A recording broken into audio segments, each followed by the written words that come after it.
Kingdom of Kush. The camera pans over a breathtaking view of the lush, vibrant Nile Valley. Towering palm trees line the riverbanks, their fronds swaying gracefully in the breeze. The majestic pyramids of the Kingdom of Kush rise against the backdrop of the glistening river, their sandstone surfaces glowing in the early morning sun. The air is filled with the distant sound of drums, echoing through the valley. The atmosphere is rich with history and vitality. In the heart of Africa, where the Nile flows with life, the Kingdom of Kush stands as a beacon of strength, culture, and unyielding power. Here, women wield their influence through wisdom, war, and the legacy they carry. They are the heart of a civilization that defied empires, shaped history, and maintained its own identity in the face of conquest. This is a place where the echo of ancient traditions resonates in every step, and the wisdom of queens and queens consort commands respect from far and wide. A regal procession led by a woman wearing intricate gold jewelry and vibrant robes. She carries an air of authority, walking alongside warriors with spears and shields, all under the watchful eyes of admiring crowds. The mood is one of anticipation and awe. In this realm, power is not just inherited but earned through fierce battles, cunning alliances, and the ability to sway both friend and foe. The Kingdom of Kush is not just a kingdom, it is a cradle of culture, a center of learning, and a sanctuary for those who seek refuge in the wisdom of its people. Of a statue of a Kushite queen with a regal face, etched in stoic strength and wisdom, emphasizing the significance of female power in this ancient world. Heart of the Kingdom. The camera zooms in on the bustling capital city of Nubia, where the golden sunlight illuminates the grand temples and towering statues of gods and kings. The streets are alive with activity, vendors peddling spices, silks, and pottery, while children play and elders sit in quiet contemplation. The vibrant colors of the marketplace contrast with the ancient, weathered stone structures, creating a harmonious blend of the old and the new. Nubia, the heart of Kush, where the pulse of the kingdom beats in the rhythm of its people. It is here that the might of the pharaohs was forged, where dynasties rose and fell, and where the gods themselves are said to walk among the living. But in this city of splendor, it is not only the warriors who are revered. It is the women, mothers, daughters, queens whose wisdom and courage guide the fate of the kingdom. A regal palace built from gleaming white stone, adorned with intricate carvings of lion-headed deities and the sacred symbols of Isis and Hathor. Inside, the queen sits upon a grand throne, her posture dignified yet weary, surrounded by a council of advisors. Her eyes are sharp, reflecting the weight of her rule, while the room hums with tension as debates unfold. Queen Aset, the ruler of Kush, is a woman of vision. Her reign has brought prosperity, yet threats loom on the horizon. Foes from distant lands covet the riches of her kingdom, and internal dissent threatens to tear her people apart. But Aset is no stranger to adversity. She has faced battles both in the field and in the court, and she will not falter now. Queen Aset gazes out of a high balcony overlooking the valley. Her eyes scan the horizon, where the sun is setting in a blaze of orange and purple. Her thoughts are heavy, but her resolve is unshakable. The river may be calm, but beneath its surface, currents churn. The kingdom stands at a crossroads, and its future rests on the choices made in these moments of peril. Aset knows that only through unity, strength, and wisdom will Kush endure. And she will not allow her people to falter, not while she draws breath. Aset in the war room, surrounded by her closest generals and advisors. A map of the kingdom is spread across the table, and a fire crackles in the hearth. Her finger traces the river's path, marking the potential routes of invaders and allies alike. Let them come. They will learn that the Nile's strength flows through us all.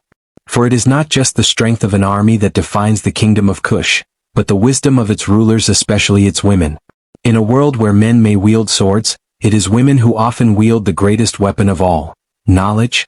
Deep within the sacred temple of Ammonius, the camera weaves through dark stone corridors illuminated by flickering torches. The air is thick with incense, and the sound of chanting priests fills the chambers. At the center of the temple lies a hidden chamber, untouched by time. Ancient relics and scrolls are stored here, preserving the kingdom's most precious secrets. In the shadow of the pyramids, there lies a legacy forgotten by many but not by the people of Kush. Beneath the surface, in the secret chambers of the great temple, rests the knowledge that has been passed down through generations. Sacred texts, scrolls of prophecy, and artifacts from the time of the first Kushite queens, all preserved by those who understand the weight of history. A young scholar, Tariq, kneels before an ancient scroll. His hands tremble as he unrolls it, revealing a long-lost prophecy written in the old Kushite script. He reads aloud, his voice filled with reverence. Tariq, softly, the queen of Kush will rise, and with her, the might of the Nile. Her power will be unmatched, but her strength will be tested by the darkness of the outside world. Only those who walk in the light of the river's wisdom will see her through the storm. Tariq, a young scholar of the sacred texts, knows the weight of the past. He understands that the future of Kush is intertwined with the wisdom of those who came before. And as whispers of war grow louder, he knows that the time may soon come to unveil the hidden truths that could change the course of history. The vast plains surrounding Kush. A cloud of dust rises on the horizon, signaling the arrival of an army. Horsemen gallop forward, their banners waving in the wind. The camera zooms in on their leader, a fierce, battle-hardened general named Kemet, who stares towards Kush with cold, calculating eyes. Across the desert, an enemy marches. Kemet, a general from a distant land, seeks to claim the riches of Kush for himself. His army is vast, and his ambition knows no bounds. But in the kingdom of Kush, ambition is met with resistance born of wisdom, strength, and unyielding will. The Queen's War Council, where Aset listens intently to her generals. Her decision will define the fate of her people. Aset, commandingly, we will not bow to foreign hands. The Nile flows in our veins, and with its power, we shall stand strong. As the storm clouds gather, the kingdom of Kush braces for war. But in the face of darkness, the light of wisdom will guide them forward. The battle for Kush is not just a battle for land, it is a battle for the very soul of the kingdom. The royal court in Meroe, capital of the kingdom of Kush. Queen Amanitor, her advisors, noble women, and warriors. Queen Amanitor, standing tall in the midst of her royal court, addresses her council with unyielding resolve. Her strong presence commands the attention of all in the room, from the seasoned advisors to the noble women standing at the edges of the court. The threat of Egyptian invaders looms large, and the queen knows that her people's future rests in her hands. The royal court of Meroe was alive with whispers of the coming storm, the tension palpable in the air. Queen Amanitor, garbed in gold and fine linen, stood before her council, her expression stern but unwavering. The room was adorned with the finest carvings, depicting the victories of her ancestors' warriors who had fought to protect the kingdom she now ruled. In the midst of this grandeur she spoke, her voice steady and authoritative. Amanitor, we will not yield no matter what the pharaoh believes. This kingdom, our people, will remain sovereign. Her advisors exchanged wary glances, knowing full well the might of Egypt. Yet, they had seen the fire in their queen's eyes, the same fire that had led her to this position of power. Your Majesty, the Egyptians may try to test us again. We must be strategic. Their armies are vast, and they will not hesitate to invade when they feel the opportunity is ripe. Amanitor, then we shall be ready. Gather the warriors. We fight not just for land, but for the legacy of our foremothers. She turned toward one of her generals, a seasoned warrior who had fought many battles. Amanitor, General Malka, prepare the forces. We will strengthen our borders and train the young soldiers. Meroe will be a wall the Egyptians cannot breach. General Malka, your will shall be done, my queen. His voice was resolute, as if he had no doubt that her command would lead them to victory. Queen Amanitor walked toward a window overlooking the lush land of Meroe. The Nile flowed calmly in the distance, and for a moment she allowed herself to think of the peace that had once graced her kingdom. But peace, she knew, could not last forever. As she turned back to her council, her eyes gleamed with determination. Amanitor, we will not be cowed. The world may think of us as weak, but they have forgotten who we are. We are the heirs of mighty Nubia. And like the Nile, we will rise and reclaim what is rightfully ours. The noble women, who had been silently observing, began to murmur in approval. Their queen's words resonated deeply with them. These women were not just daughters of the kingdom. They were its backbone, its lifeblood. Their loyalty to Queen Amanitor was absolute. Noble woman one, we will not allow the pharaoh to take what is ours. The warriors of Kush are strong, but the hearts of our women are stronger. Queen Amanitor smiled faintly, her gaze softening for a moment. Amanitor, your courage fuels our strength. We shall stand as one, united in purpose. The Egyptians may have their wealth, their chariots, and their grand temples, but they will never have the spirit of Kush. This kingdom is ours, and we will defend it with every breath.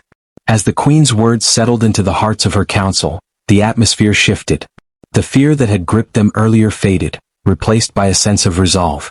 They were not alone in this fight. Meroe was a kingdom of warriors, of leaders, of those who would not let their heritage be erased. Your Majesty, we are with you. The warriors will be ready by the next full moon. Amanitor, then we begin. Let the Egyptians know that the kingdom of Kush is not to be trifled with. With a final commanding gesture, she dismissed her council, each member leaving with renewed purpose.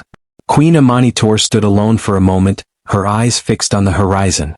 She could almost hear the beat of war drums, echoing across the land. The time of peace was over. The time of warriors had arrived. Later that night, the royal barracks were filled with the sound of training, swords clashing against shields, the roar of warriors practicing their battle cries. In the heart of the camp, General Malka stood over a young soldier, guiding him in the art of swordplay. General Malka, the Pharaoh's men will strike with force, but we strike with precision. We fight not just to defend, but to show them that we are a force they cannot ignore. As the soldiers trained, Queen Amanitor watched from a distance, her silhouette outlined by the setting sun. She knew the road ahead would be perilous, but she was ready. She had the strength of a queen, the resolve of a warrior, and the love of her people. The kingdom of Kush would endure. Amanitor, to herself, for the legacy of my ancestors, I will not fail. The royal court and military camps of Meroe, days before the impending conflict with Egypt. Queen Amanitor, General Malka, advisors, noblewomen, young soldiers, and priests of the kingdom of Kush. The days that followed were filled with preparations. The air of urgency hung heavy in Meroe, and the rhythmic sounds of war echoed through the kingdom. The people were united, their determination rising with each passing day. At the royal court, Queen Amanitor met with her trusted generals, discussing strategies to outsmart the invading Egyptian forces. The mood in the council room was tense but hopeful. Amanitor, we know that the Pharaoh will not move against us without provocation. But when he does, we will be ready. We will use the terrain to our advantage. The deserts and mountains of Kush are as much our allies as our warriors. General Malka, Your Majesty, we have already begun fortifying the borders. The warriors have been trained in guerrilla tactics, and our spies have been sent to the Egyptian camps to gather intelligence. The Egyptians may have strength in numbers, but we have the element of surprise.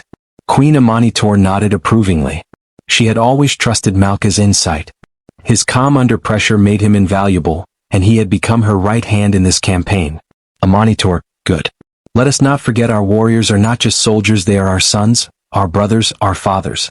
They fight not for glory but for the survival of their families and the future of Kush. We must remind them of this when the time comes. As she spoke, a noblewoman entered the chamber, bowing deeply before her queen. Noblewoman too, Your Majesty, the priests of the kingdom have gathered. They wish to offer their prayers for the success of the coming battle. They believe it is important to honor the spirits of our ancestors before we march into war. Amanitor regarded the woman thoughtfully. Though she was a warrior queen, she understood the power of the spirits that her people revered, the ancestral gods who had protected Kush for centuries. She knew that the blessing of the priests could offer strength beyond what any army could provide. Amanitor, take me to them. The spirits must guide our path. At the temple of Amoniasare, the priests, robed in white linen, stood in a circle around the sacred altar, chanting ancient prayers in reverence to the gods. The flickering light of oil lamps cast shadows on the stone walls, creating an aura of mysticism. Queen Amanitor entered the temple, her steps silent, yet commanding. The high priest, a tall man with a face etched by age and wisdom, stepped forward. He raised his arms in reverence as the queen approached, his voice deep and resonant. High priest, mighty Queen Amanitor, we honor you, the daughter of the gods. We call upon the spirits of the mighty Nubian warriors who fought before us. May their strength be passed to you in this time of trial. Amanitor, may the gods guide our hearts and give us the courage to protect the land that was entrusted to us. I seek their blessing not only for victory, but for the wisdom to lead our people through the storm that approaches. The high priest nodded, and the priests began to chant louder, their voices rising in a crescendo. The energy in the temple grew electric, a sense of something greater than mortal ambition filling the air. High priest, may the gods of Kush look upon you with favor, Queen Amanitor. May your heart be steady and your enemies fall before you like the sands of the desert. Amanitor closed her eyes for a moment, absorbing the power of the ritual, letting it fill her spirit. She had always believed in the connection between the earthly and the divine, but today she felt the presence of her ancestors more strongly than ever before. When she opened her eyes, her gaze was clear, her resolve unshakable. Amanitor, we will defend Kush with the strength of our ancestors. Thank you, priest. As the chant continued, The queen stood in silent meditation, her mind focused on the battle ahead. She could see the faces of the men and women who would follow her into battle, their loyalty unwavering, their faith in her leadership absolute. She would not fail them. Meanwhile, in the desert, the Egyptian army, under the command of Pharaoh Ramses, was already making its way toward the borders of Kush. The vast desert stretched out before them, the heat oppressive, but the soldiers moved with discipline. They were ready for battle, but their general, a seasoned Egyptian commander named Ptolemy, had his doubts. He knew that the Kushites were fierce fighters, and he had heard rumors of the preparations in Meroe. Ptolemy, Pharaoh, we march toward Meroe, but I advise caution. The kingdom of Kush is not to be underestimated. They have not only warriors, but they are led by a queen, one who is as cunning as she is powerful. Pharaoh Ramses, a tall man with piercing eyes, stood overlooking the desert landscape. His expression was one of unwavering confidence, but there was a flicker of calculation behind his gaze.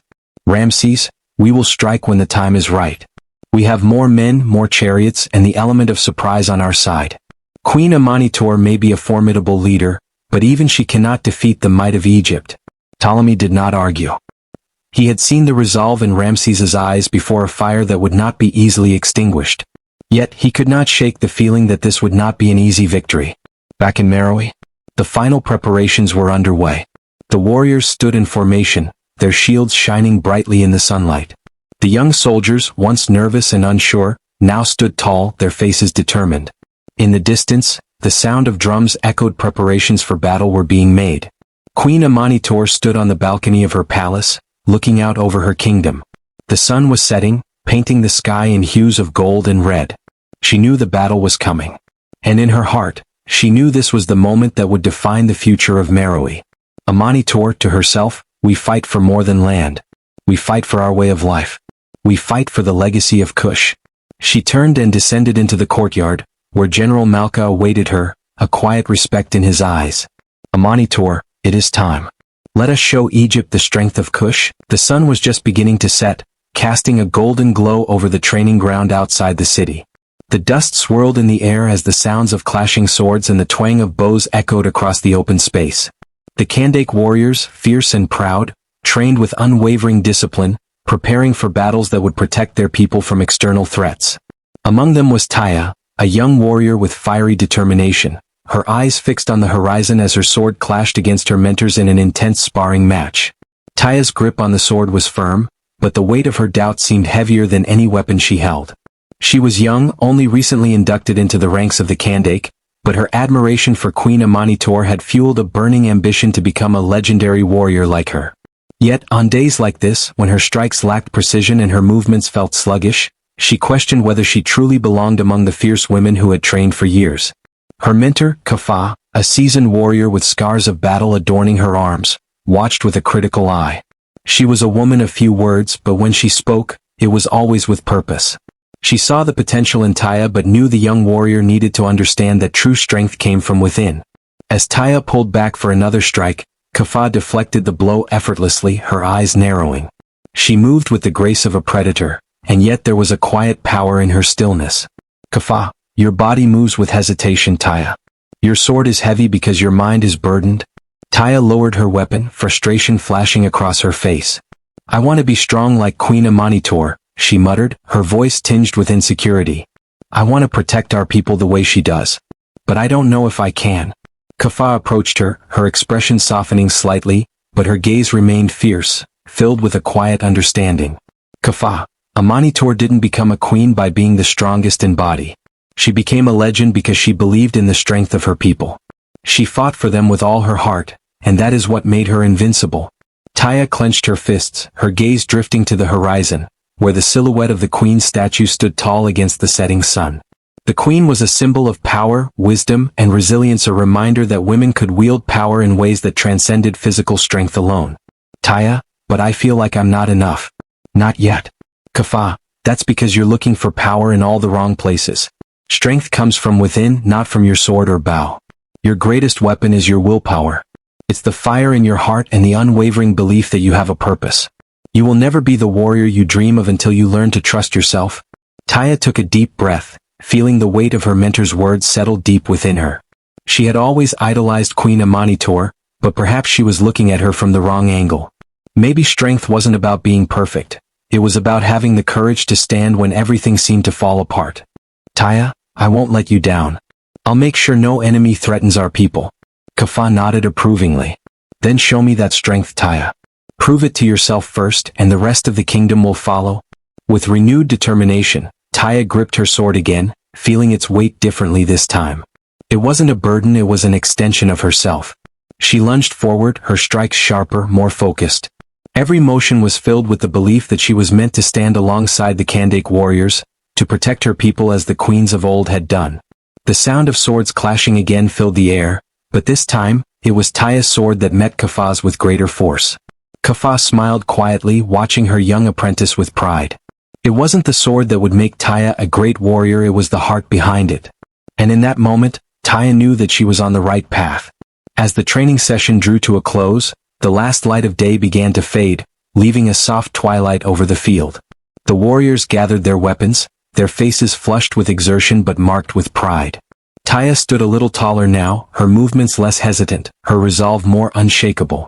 She felt something shift within her, as though a barrier had been broken. Her doubt was no longer as strong as her determination. Kafah placed a hand on Taya's shoulder as they walked toward the resting area where the other warriors had already begun to gather. The seasoned mentor's gaze was steady, but there was a flicker of approval in her eyes. Kafah, do you feel it now? The strength that doesn't come from the arm, but from the spirit? Taya nodded, a smile tugging at the corners of her lips. Yes, I do. It feels different, powerful. Kafah chuckled softly, a rare sound from the usually stoic woman. It is. And you are ready, Taya. But remember, every warrior faces doubt, no matter how skilled they become. The true challenge is learning how to move forward with that doubt, not letting it hold you back. Taya's smile grew as she glanced at the other Kandake warriors. She saw strength in each of them, but she also saw a shared understanding this journey wasn't just about weapons or victory. It was about fighting for something greater, a bond with one another and a duty to their people that transcended fear. Later that evening, after a simple meal of roasted meats and vegetables, Taya sat outside under the stars. The vast sky seemed endless, just like the path before her. She thought about Queen Amanitor and the stories her mother had told her as a child, tales of the queen's wisdom, bravery, and her ability to unite the kingdom in times of hardship. Taya's mind wandered to the future. She could imagine herself standing before a crowd, leading her people into battle, just as Queen Amanitor had once done. But there was something more that Taya was beginning to understand. Her own path would not mirror that of the queen, and that was okay. She was forging her own legacy, one built not on imitation but on her own unique strength. Taya, I will be more than just a warrior. I will be the protector of our people, just like Queen Amanitor. Her heart swelled with a sense of purpose as she stood up and walked toward the campfire, joining Kafah and the others. Her mentor glanced up at her, noticing the change in Taya's posture. Kafah, ready to face whatever comes next? Taya met her mentor's gaze, her voice steady. Ready? Kafah gave a firm nod of approval before returning to the conversation with the other warriors. Taya sat among them, her confidence now rooted deep in her heart. She was no longer just a young woman with a dream, she was a Kandake, one of the protectors of her people, and she had the strength to fight for them with everything she had. In the distance, the silhouette of the city loomed, its walls a reminder of all that was at stake. But now, Taya felt an overwhelming sense of readiness. Whatever challenge the future held, she was prepared to face it not as an imitation of those who came before her, but as a warrior in her own right, determined to leave her own mark on history. Political intrigue in the royal court. The grand chamber of the royal palace is bathed in the glow of flickering candlelight. Massive stone pillars stretch upward, supporting a vaulted ceiling adorned with intricate carvings. At the center of the room, Queen Amanitor sits upon her throne, her regal presence undeniable. Around her, a group of male advisors stands in a semicircle, their faces betraying a mixture of admiration and skepticism. Among them, Zereb, a tall, sharply dressed advisor with a hardened gaze, stands at the forefront. Emissaries from neighboring kingdoms, including Egypt, have gathered around the council table, their robes and jewelry sparkling in the dim light. Tension hangs in the air as the topic of trade agreements with Egypt is raised. Zereb leans forward, his voice dripping with condescension as he addresses the queen. Zereb, Your Majesty, surely it would be wiser to give the Egyptians what they want. Their demands are steep, but we cannot afford another war. We must tread carefully. Queen Amanitor remains seated, her gaze unflinching. Her sharp, intelligent eyes meet Zereb's, a silent challenge in her expression. Amanitor, you forget, Zereb, that it was our queens, our warriors who made us strong. We will not bend to threats, not by the Egyptians nor any other.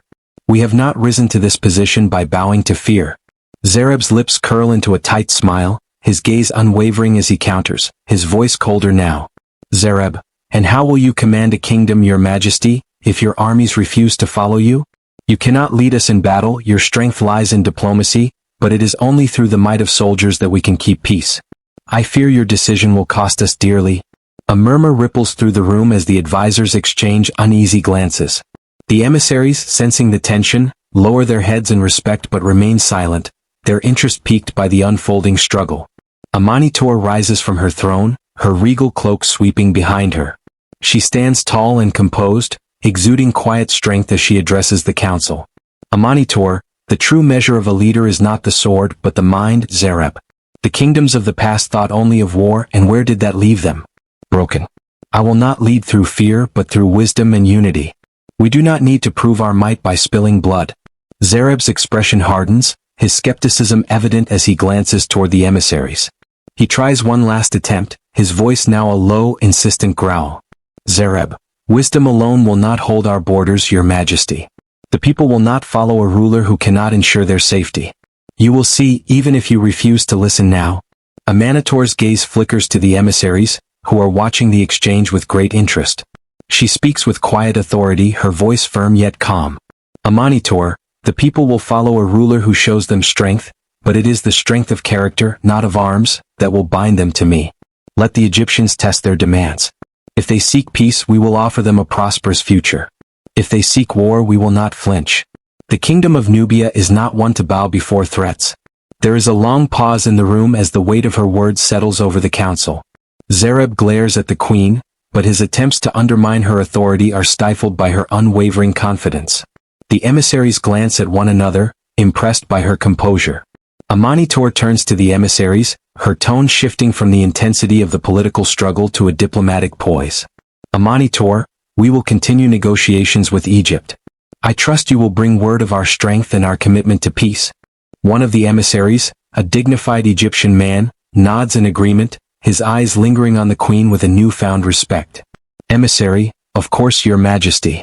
We will relay your message clearly. Amanitor nods, her gaze briefly meeting Zereb's once more, as if to silently remind him that his power is not without its limits. She takes her seat again, her posture one of composed authority. As the council continues, the tension between the queen and her advisors lingers, but it is clear that Amanitor's resolve has solidified. The political landscape is shifting, and in her kingdom, it is not only strength of arms that will determine the future, but the strength of her mind. In the coming days, her decisions will be tested, and the true battle for the future of the kingdom will unfold not on the battlefield, but within the hearts and minds of those who serve her. Unraveling of allegiances. The royal court is a hive of activity as the days pass. Word of Queen Amanitor's firm stance against the Egyptians and her resolve to pursue peace spreads throughout the kingdom and beyond. But within the palace walls, the struggle between the queen and her advisors deepens. Zereb, still dissatisfied with the queen's approach, begins to gather like-minded allies within the court, men who believe that a woman should not lead, let alone make decisions that affect the kingdom's survival. In the royal chamber, Amanitor sits at her writing desk, drafting a letter to the Egyptian pharaoh. Her hand moves swiftly, every word calculated, reflecting her resolve to secure both peace and the future of her people. The sounds of hushed whispers outside her door are hardly noticed, but they are the echoes of discontent growing louder. Amanitor, muttering to herself as she writes, let the Egyptians see our strength. Let them know we are not afraid but we are wise. Suddenly the door opens and Zereb enters, his face betraying none of his intentions, but his eyes dark with defiance. The room grows tense, the air thick with the unspoken animosity between them. Zereb, your majesty, I hope I am not interrupting. Amanitor doesn't look up from her writing, her tone even but firm. Amanitor, your presence is always timely. Zereb, what brings you here today? Zereb steps closer, his voice lowering to a whisper, though there is no one else in the room. Zereb, I fear you are making a grave mistake, your majesty. The people are uneasy. Your decisions are sowing division among the council and within the kingdom. If we cannot show strength, if we cannot secure our borders, then everything you've worked for will unravel. Amanitor finally looks up, her sharp eyes locking onto his. There is no trace of fear in her gaze, only the weight of her years of training and leadership. Amanitor, if I have made a mistake, Zereb, then it is the mistake of refusing to bow to those who seek to manipulate us. You speak of division, but it is your actions that are dividing us. I will not be intimidated by whispers and threats. Zereb's jaw tightens, but he maintains his composure, trying another tactic. Zereb, it is not intimidation, Your Majesty, but strategy. You claim to lead with wisdom, but wisdom without action is meaningless. Your refusal to acknowledge the reality of our situation, to make sacrifices when necessary, will weaken us. Amanitor rises from her desk, her voice steady but unyielding. Amanitor, you speak of sacrifices, Zereb, but what you truly mean is submission. I will not sacrifice my kingdom's future for the sake of pride or fear. I lead with vision, not with the sword, but with the mind. Zereb's frustration is palpable now, but he lowers his voice to a dangerous whisper, his words like poison. Zereb, and what of the people, Your Majesty? When they rise against you for being weak, when they demand a leader who can protect them, who will you turn to then? Amanitor steps toward him, her posture exuding a calm but resolute authority. Amanitor, if they rise against me, Zereb, it will not be because I am weak. It will be because they are being led astray by those who think might makes right. I will not be swayed by fear. I will hold my ground. Zereb narrows his eyes, his words lingering in the air like a threat. Zereb, we shall see, Your Majesty. We shall see. With that, he turns and leaves the room, his steps heavy with the weight of his discontent.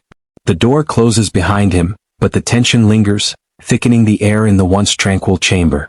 Amanitor stands still for a moment, her thoughts racing. She knows the stakes are high, and the threat from within her own court is just as dangerous as any enemy on the outside.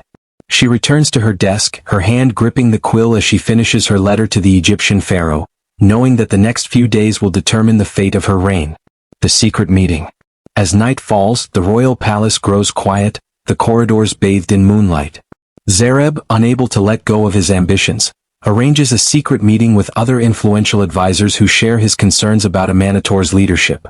The gathering takes place in a small, dimly lit room deep within the palace. The flickering light from an oil lamp casts long shadows on the stone walls. Zereb enters first, his face set with determination. He is soon joined by two other advisors. Darius, a wealthy merchant with ties to military leaders, and Malak, a veteran general with more experience in battle than diplomacy. Zereb, the queen's vision will be the end of us.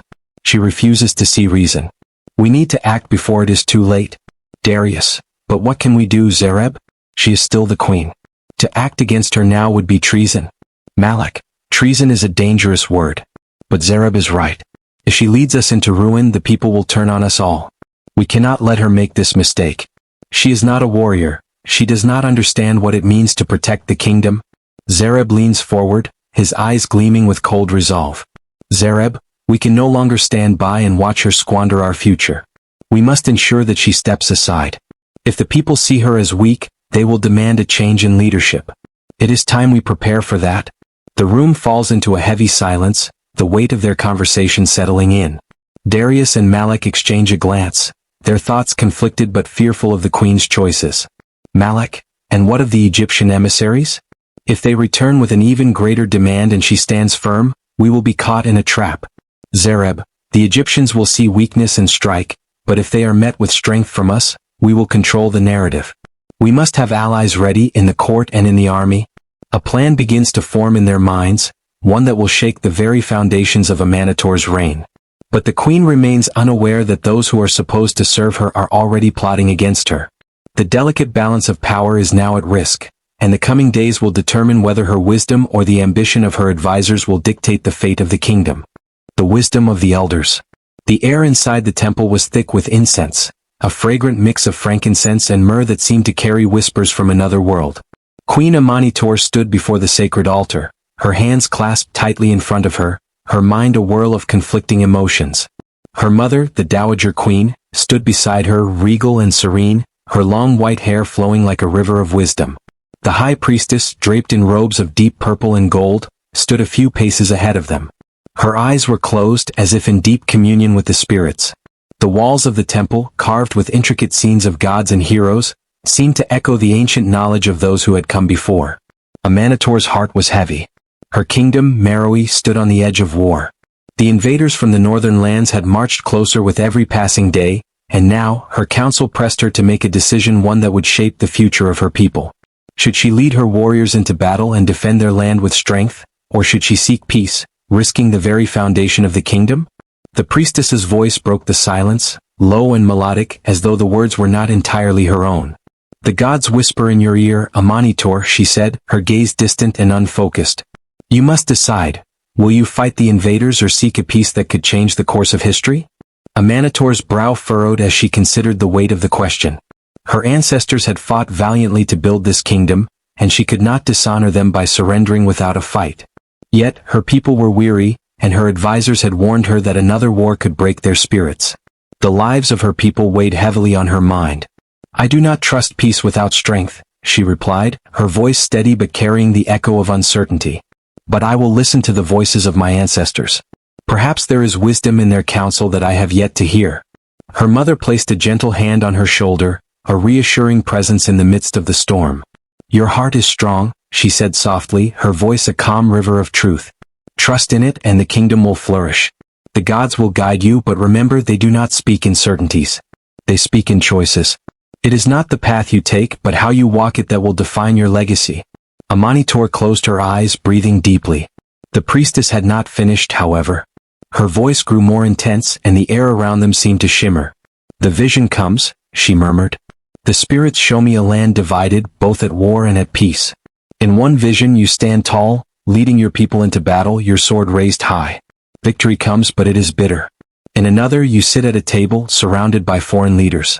Your words carry weight, and your kingdom prospers, but it is a fragile peace, held together by your wisdom and diplomacy."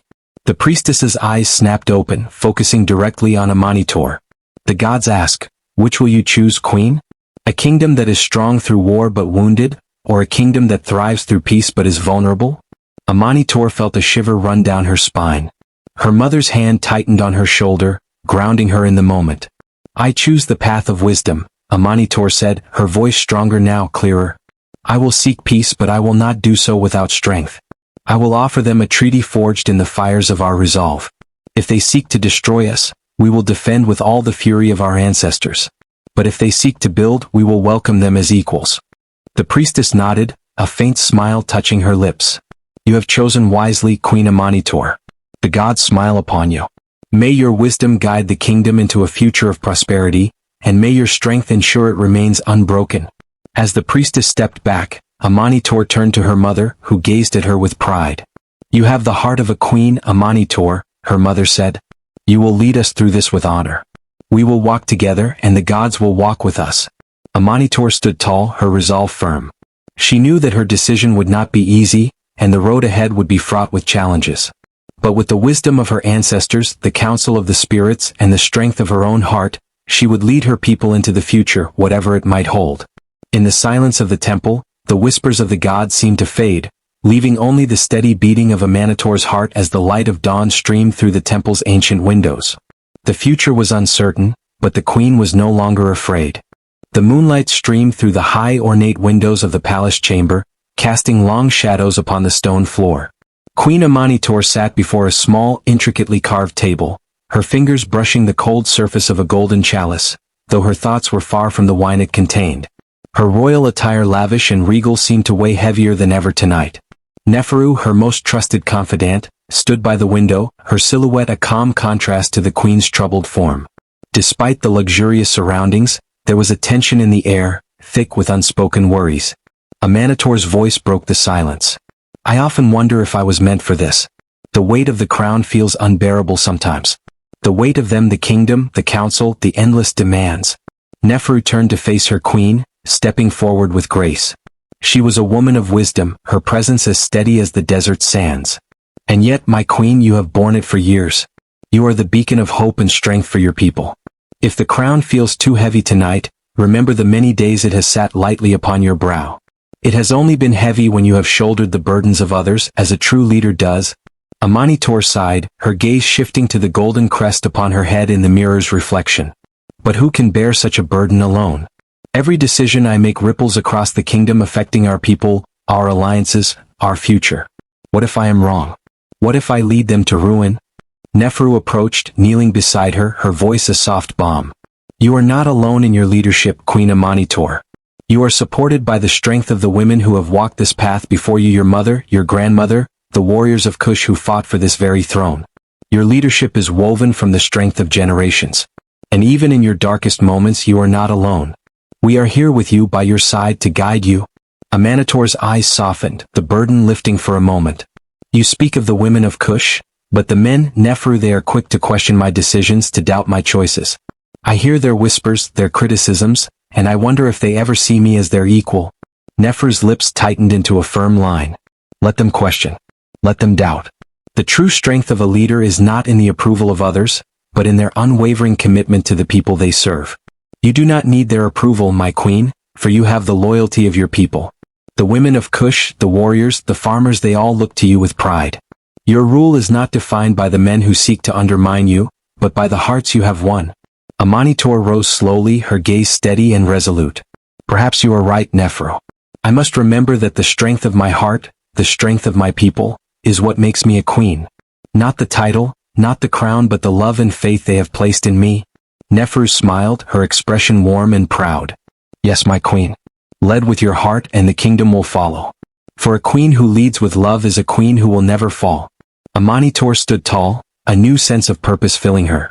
The chamber, once filled with the weight of doubt, now felt lighter, as if the moonlight itself had blessed her with the strength to carry on. Thank you, Neferu. I will not forget this. I will lead with my heart our people's hearts, and together, we will guide this kingdom to greatness. As Neferu bowed, the queen turned to face the window, the night stretching before her like an endless sea of stars. The crown, once a burden, now felt like a symbol of the trust and power that had been passed down through generations of powerful women. She was not alone. She would never be alone. As the sun dipped below the horizon, painting the sky in hues of fiery red and orange, the sounds of drums echoed through the air, calling the warriors of Meroe to arms. The enemy had reached the outskirts, their marching boots shaking the earth beneath them. The kingdom of Kush stood on the edge of its existence, its fate hanging in the balance. Queen Amanitor stood in the royal palace, her face set with a fierce resolve as she watched the battlefield from a high tower. Her mind raced with the strategy she had devised for her people. Below, Taya, a leader among the female warriors, stood poised at the front lines. She was tall, her muscles honed through years of training, her eyes filled with determination. Her armor gleamed under the setting sun, reflecting the strength of her spirit.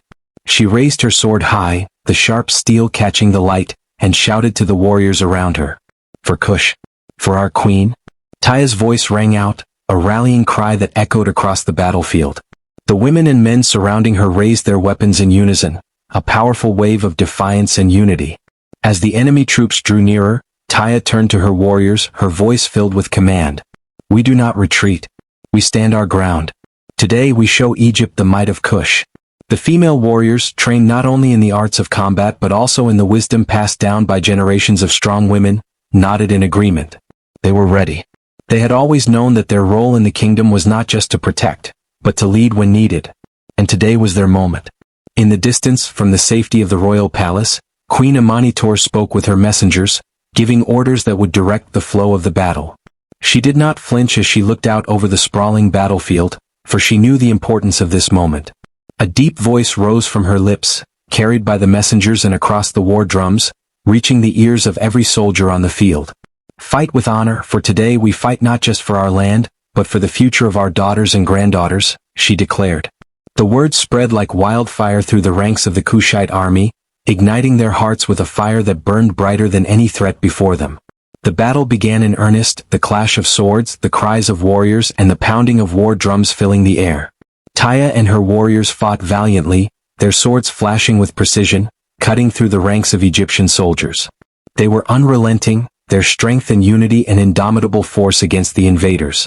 But it was not just the physical might of Kush that was at play.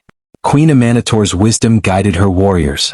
As she directed the defense, her every command carried the weight of centuries of leadership. Her ability to anticipate the enemy's moves and direct her forces accordingly allowed her people to stand their ground. A fierce battle ensued, with each side pushing forward and retreating in a deadly dance. Taya found herself locked in combat with an Egyptian general, their swords clashing in a deadly rhythm. She could feel the weight of her ancestors upon her shoulders, their voices urging her to press on, to protect what was hers. With a swift strike, she disarmed the general, sending him to the ground in defeat. As the battle raged on, the tide slowly began to turn. Kush's warriors, fueled by the strength of their queen's words, began to push back the enemy forces. The Egyptian soldiers, once confident in their invasion, began to falter in the face of such fierce resistance. Taya, seeing the enemy lines break, raised her sword high once more. "For Kush," she cried, her voice echoing through the field. Queen Amanitor, from her vantage point, could see the enemy's retreat. Her heart swelled with pride as her warriors, led by Taya, pushed the invaders back. The war drums ceased their pounding, replaced by the sounds of celebration and relief. The battle was won. The warriors of Kush, battered but unbroken, gathered to hear Queen Amanitor's final words. She descended from the palace, standing before her people, her expression filled with gratitude and pride. "You have fought not only for this land but for the future of our people," Amanitor said, her voice rich with emotion. "Today you have proven that Kush will never fall, for it is in the strength of its daughters and its sons that the kingdom endures." Taya stepped forward, her face still fierce from battle but her eyes softened with admiration. "We fight for our queen. We fight for Kush." The warriors of Kush, men and women alike, stood tall, knowing that they had not only defended their land but ensured the future of their daughters and granddaughters, just as Queen Amanitor had promised. The sun set fully behind the mountains, casting its final rays upon the victorious warriors. The battle was over, but the legacy of their strength would live on for generations to come. The sun began to set over the battlefield, casting an orange glow across the land. The smoke of the war still lingered in the air, but the clash of swords and the cries of battle had finally fallen silent. The ground was stained with the marks of sacrifice, and the bodies of fallen warriors, both those of the kingdom and its enemies, were laid out in rows. The air felt heavy with the cost of the victory, yet there was a sense of triumph, of justice delivered. Queen Amanitor stood tall at the head of the surviving warriors, her armor dented but her posture regal. Her eyes swept over the battlefield, lingering on the faces of the fallen soldiers and those still standing. She had led them through the horrors of war, through the darkest moments, and now, as the victorious queen, she stood amidst the rubble, contemplating the price of power. Behind her, Taya stood in quiet reverence, her face a mixture of exhaustion and pride. The fierce warrior had fought at Amanitor's side, and her loyalty to the queen was unwavering. Her eyes met the queen's, and a silent understanding passed between them of the weight they both carried, of the promise they made to the kingdom. The surviving warriors gathered around, forming a semicircle around the queen. They were bruised, bloodied, but resolute. The winds carried whispers of their shared victory, and soon, the murmurs grew into shouts of joy and triumph. They had defeated the enemy, but the true test of their strength would lie in what came after. Amanitor stepped forward, raising her hand for silence. The warriors fell quiet, their respect for her evident in their attentive posture. "Today we are victorious not just because of our warriors, but because we trust in the strength of our women," she said, her voice strong and unwavering. "This victory belongs to all of us." A cheer erupted from the crowd, but the queen raised her hand again, urging them to listen. "There is no battle more difficult than the one we fight for our future," she continued. "And this kingdom, this land, will rise on the shoulders of both men and women. We will ensure that our daughters have the same opportunity for leadership, for greatness, that our sons do." Taya stepped forward, her gaze unwavering. "You led us to victory, Your Majesty. We will follow you always." Amanitor smiled, but there was sadness in her eyes as she glanced down at the fallen. "Victory comes with a price, Taya. We have lost much and we will mourn those who gave everything for us. But we will not let their sacrifices be in vain." Her words echoed in the hearts of the warriors, who nodded solemnly, understanding the weight of her vow. "As queen, I swear that our kingdom will remain strong, and that our women will always have the power to lead. No matter the obstacles, no matter the enemies who would see us fall, we will rise. Together. We are unstoppable." Taya's voice rang out once more. "Long live the queen. Long live the women of this kingdom." The warriors raised their weapons in salute, their voices lifting in unison. "Long live the queen." Amanitor looked over her people, seeing the determination in their eyes. The road ahead would be long and the scars of war would remain, but in this moment they stood united, a kingdom forged by strength, by sacrifice, and by the unwavering belief that women too could rule with wisdom, courage, and power. The evening sky darkened, and the stars began to shine brightly above the battlefield, a silent witness to the legacy that had just begun to unfold. The royal tombs of Meroe, where the queen's ancestors rest, under a vast golden sky. The tombs are majestic, with towering pyramids stretching high into the horizon, their stones etched with symbols of power, reverence, and heritage. The Nile winds through the valley below, shimmering like a river of time, carrying with it the whispers of ancient secrets. A soft wind stirs the sands, and the faint echoes of chants from generations long past fill the air. In the distance we see a young woman, perhaps the future of Kush, standing near the tomb of her ancestors. Her gaze is both solemn and resolute as she looks upon the tombs, feeling the weight of her heritage.